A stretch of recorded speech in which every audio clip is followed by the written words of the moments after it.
Yes, good morning. I'm Teacher Bernard Ucheng, a teacher of chemistry. Today, we want to handle the topic sulfur and its compound. It is the fifth topic of Form 3 syllabus. Sulfur, generally, as we studied in Form 2, is in period 3 and is atomic number 16 with the electron configuration of 2 to 8 to 6. That is the way the electrons are arranged in sulfur as an atom. Sulfur is an crystalline solid, which is a non-metal. Sulfur generally occurs in combined state and also in uncombined state. It occurs naturally as sulfur in combined and in uncombined state. Generally, in combined state, it exists as sulfides. For example, we have here the copper pyrite, and also in form of sulfate. For example, gypsum, whose chemical formula is calcium sulfate, hydrated calcium sulfate. Sulfur generally, because of the nature, the way it occurs, as I've said that sulfur can be extracted. Sulfur is found in an uncombined state 200 meters underground.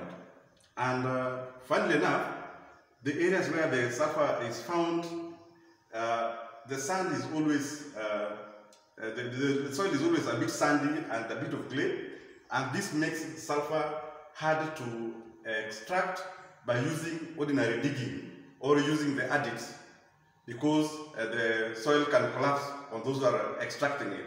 And therefore, we extract sulfur using a Frasch process.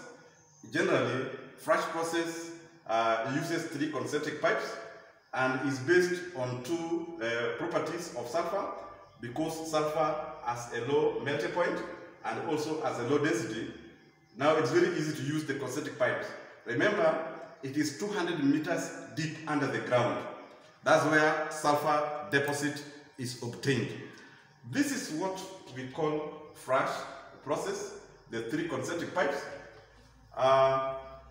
If you look at these concentric pipes, this outer pipe, this one here, you will be able to see the arrow moving down, and then there's the middle pipe, the one that appears yellow, is taking, I'm going to explain everything, out, molten sulfur, and then there's the inner pipe, which takes in the hot compressed air. First of all, allow me to explain this Frasch process and exactly what is happening in this process. Sulfur, generally, as I've said, if this is the surface of the earth and it is 200 meters underground, down here, it's about 200 meters from the surface of the earth, and therefore, when these pipes are made down, the outer pipe, this one here, it is concentric, it is like this. The outer pipe is made up of superheated water. Superheated water, we know that water boils at 100 degrees Celsius.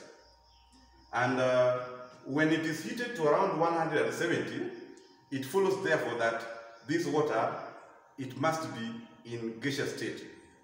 And because this water is required to be in liquid state, underground, this water is compressed.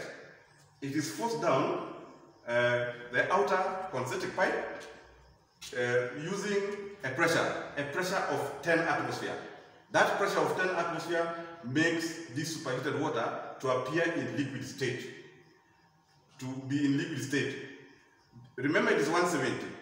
So the moment it is forced down the outer pipe, before it reaches there, it can cool, but it will never reach the melting point of sulfur. Sulfur melts at around temperature of 116. So the moment the water is forced down the outer pipe to the underground, it will now melt the sulfur which is underground here. Remember, it is being forced down at a pressure of 10 atmosphere at the temperature at 170. So down here, when the temperature is around 116, the water that is being pumped in will still be above 116, and therefore will melt sulfur.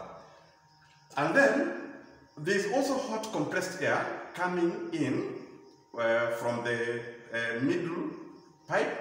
This hot compressed air, it is under pressure of 15 atmosphere. Just imagine this hot compressed air coming in, and then superheated water also coming in through the outer pipe, and then the inner pipe, hot compressed air at 15 atmosphere.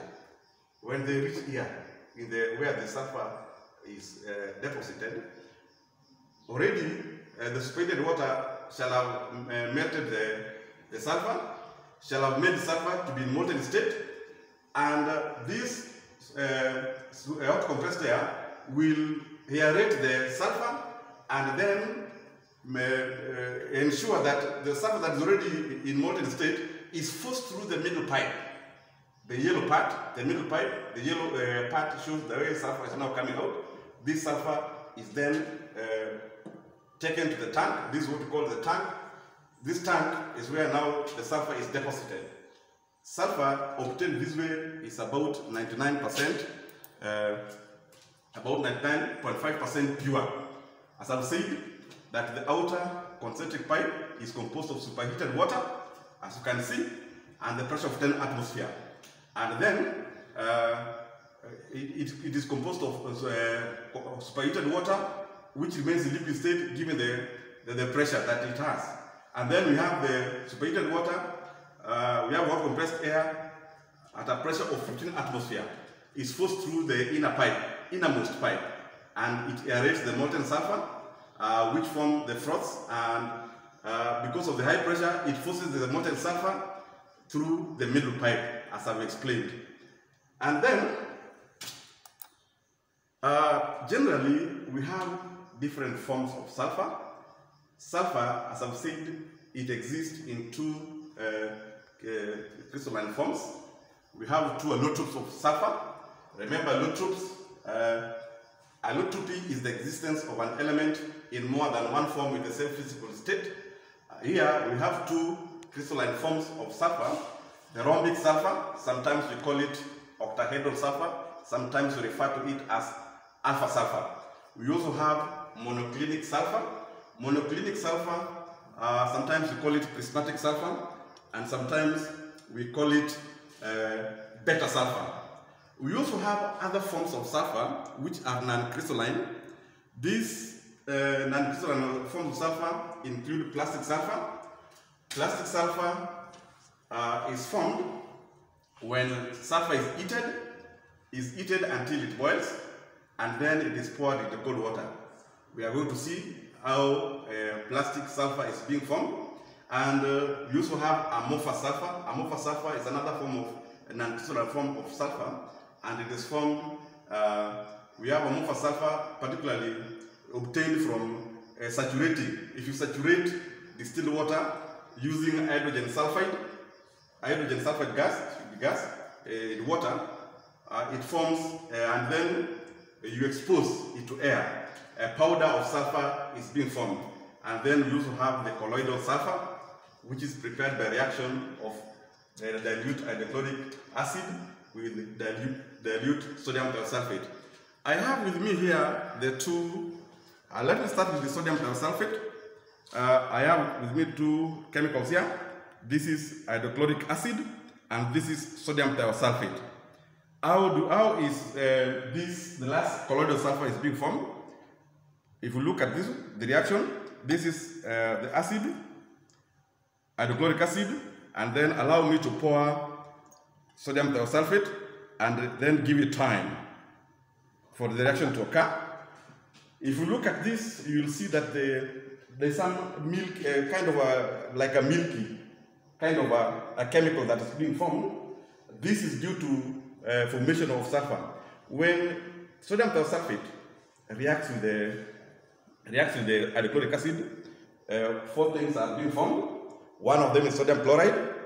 We have sulfur oxide. If you can get a smell of sulfur oxide by wafting, and we also have sulfur. That's why you see the color appears like milky. It has a very fine taste, sulfur, and then plus water. These are the products that are formed. And again, plastic sulfur, I have here sulfur. Sulfur, I'm trying to melt it so that it melts. If you look at it, this sulfur, it is melting, and the way it melts, first of all, it forms a clear amber liquid, and then I'm going to explain the effect of heat on sulfur. But the question that we want to answer now is how to form this, what we call plastic sulfur. We allow this sulfur to continue to melt until it, after melting, we'll now pour it into the distilled water or cold water, and indeed we shall see the outcome, how plastic sulfur is being formed. Allow me to continue as we wait for it to boil. The allotropes of sulfur. As I've said before, that we have two allotropes of sulfurs, and they exist as S8 packed ring. If you look at it, we have this rhombic sulfur. Rhombic sulfur has 8 sides, and we call it, sometimes we call it, as I said before, octahedral. Octa means that it has 8 sides. And then we have, this is monoclinic sulfur. This monoclinic sulfur is prismatic. If you look at it, prismatic, if you use the hand lens, you will see that indeed it is prismatic in nature. But if you use your naked eyes, you will see that indeed it appears like needle-like shape when you use your naked eyes. But when you look at it using hand lens, it appears prismatic. Now, the differences, if you look at the two allotropes of sulfur, these allotropes, first of all, they are soluble in carbon disulfide and methylbenzene. Indeed, they are not soluble in water, and indeed, if you look at it, this you can see the arrow here. There's this rhombic sulfur that is above 96, means that if you heat this rhombic sulfur to a temperature above 96, it is converted to monoclinic sulfur. And if you lower the temperature from 96 degrees, below 96 degrees, monoclinic sulfur again turns to rhombic sulfur. And therefore, this 96 degrees, we refer to it as a transition temperature.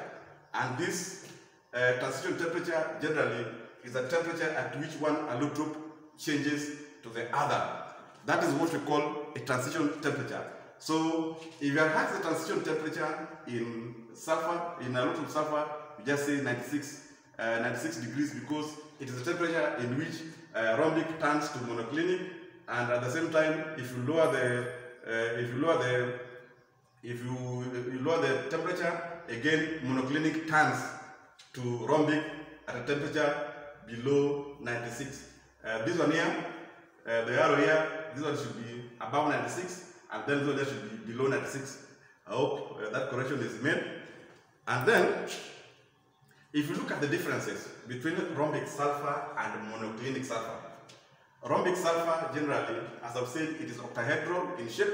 In fact, in terms of the structure, rhombic sulfur is octahedral in shape, while monoclinic is prismatic. As I've said, that it has a needle-like shape. If you look at it, though if you use the hand lens, you see to some extent it has hexagonal kind of a prism. Again, if you look at the difference in terms of stability, rhombic sulfur is stable at a temperature below 96, such that if you raise the temperature above 96, then the rhombic sulfur turns to monoclinic sulfur, and therefore monoclinic sulfur is stable at a temperature above 96 degrees Celsius, between 96 and 119. And also, in terms of stability, rhombic sulfur is stable at a temperature below 96 degrees. In terms of the melting point, rhombic sulfur melts at 113 degrees Celsius, while monoclinic sulfur melts at 119 degrees Celsius. Sometimes you can be asked in terms of color, which you have not included here. Color, rhombic sulfur is bright yellow, while monoclinic sulfur is not very bright. We call it pale yellow in color. That is, those are the differences. Sometimes you can be asked in terms of the structure, please, you mention octahedral, and this one here is prismatic or dead-like. In terms of stability, the difference between rhombic is stable at a temperature of below 96, while monoclinic is stable at a temperature above 96. In terms of melting point, rhombic sulfur melts at 113, and monoclinic sulfur melts at 119. Already I have here already molten sulfur. It's melting. I just want to pour it, in a cold water and see exactly what's happening, so that we obtain our. It's a bit viscous. This will allow you to continue boiling a little bit. It's a bit viscous. I'm going to explain why, if you look at it, it looks like a syrup, and I'm going to explain why it looks like a syrup. And if you allow to continue, we allow you to continue heating the syrup part. We see how it turns. It will now turn less viscous. But allow me to pour this in the cold water. This is now the molten sulfur. This molten sulfur, what happens when it is poured into a cold water? This molten sulfur. It's a bit tricky to handle this, but allow me to pour it and see exactly what happens when it is poured into cold water. Look at that. It forms brown rubber-like plastic sulfur. That's what we call plastic sulfur. It is one of the forms of non-crystalline forms of sulfur. So we have seen how plastic sulfur is formed. If you look at it, it appears like a rubber. Allow me to remove it so that my students will be able to see. This one here is what we call plastic sulfur. In fact, if you touch it, it's like rubber. That's why you call it a plastic sulfur. It is brown in color, rubber-like plastic sulfur. That is the plastic sulfur we are talking about. It's another form of sulfur which we need to learn. Now, the other part that we also want to learn is preparation of this lot of sulfur, and also assignment to be able to give you in our next lesson. For now, we are going to stop there and then connect the next lesson as we continue and give you assignment by the end of this next lesson. Thank you very much.